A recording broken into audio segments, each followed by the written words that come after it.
So I'm gonna be doing an evaluation on the hand, wrists, and fingers. So I start off with history, and I'm gonna try to do real specific history questions for the hand, wrist, and fingers. You could start off by asking for mechanism of injury. Was it a foosh, or did their hand or fingers get stuck in a jersey or a net and they got pulled on? Or even stepping away from athletics, you could ask someone that works in an office for a chronic injury. If they work at a desk at a computer, has their workload increased? So instead of being on a computer for 3-4 hours a day, have they been on the computer for 5-6 hours a day? That could lead to more chronic carpal tunnel syndrome. So those questions can really help narrow down for mechanism, just specific to the hand, wrist, and finger. Another one could be did you hear a snap or crack or pop when it came to your fingers or your wrist? Because that could tell about dislocations or a fracture of some point, or even with the pop, a ligament could like a UCL or RCL. Another question you could ask is, have you ever jammed your finger before? This finger that's hurting you, have you had a history of jamming it with a basketball? Or have you broken your wrist before? Or have you had dislocations before? Just get a background of if this injury that you're dealing with, someone comes to you with a hand problem, and it turns out this has happened in the past, that would really help you speed up the process.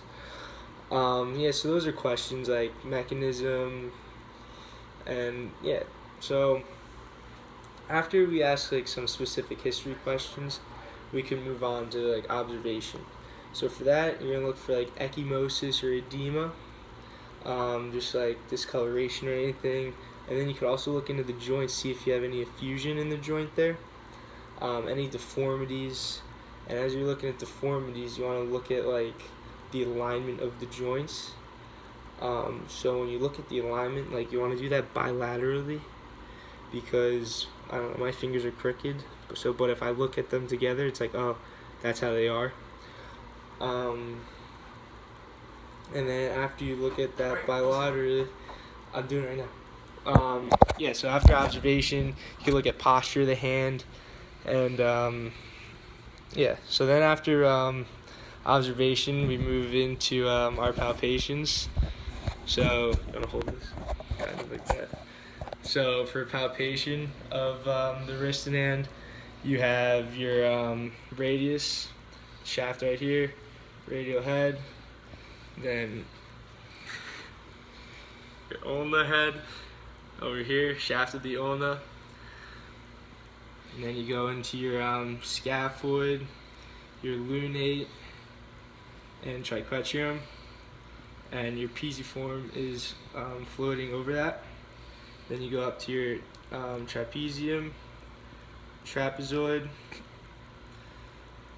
capitate, and hamate.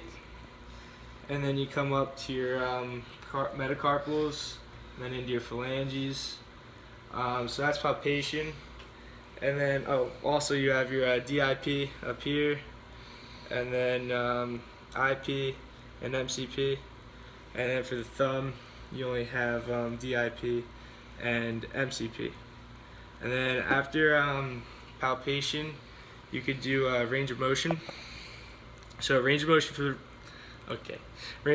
for the wrist is flexion, extension, and then you could do radial deviation and ulnar deviation. So when you go into radial deviation, let me do my thing.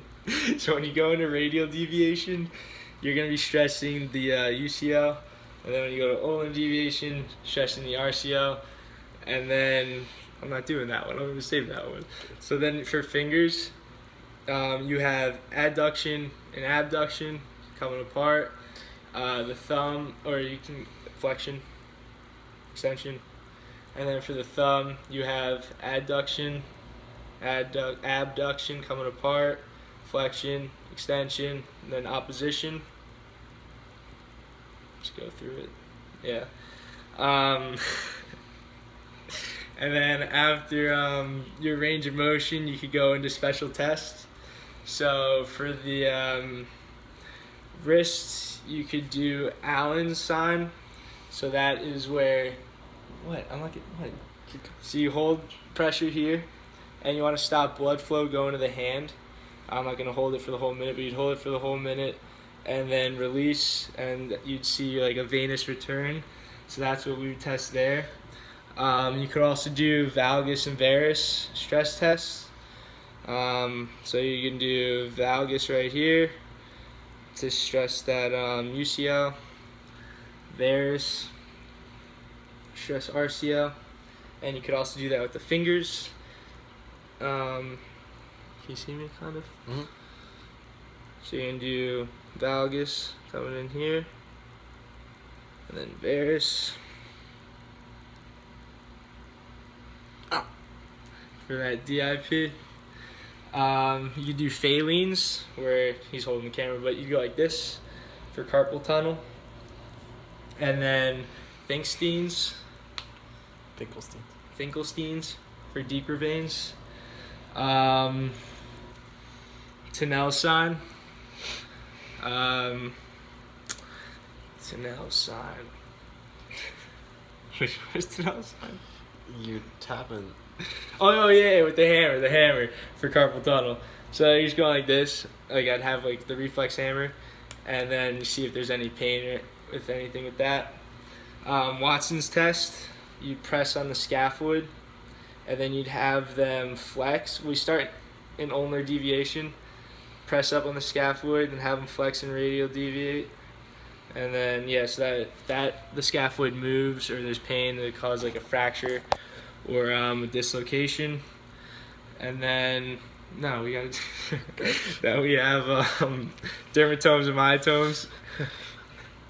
So we have T1, C6 is the thumb, and then C7 is right here, and then C8 is the pinky, and C6 to C7 would be wrist flexion, C7 to C8 wrist extension, C8 finger flexion, C8 extension, and then C8 to T1 is adduction, C8 to T1 abduction, and then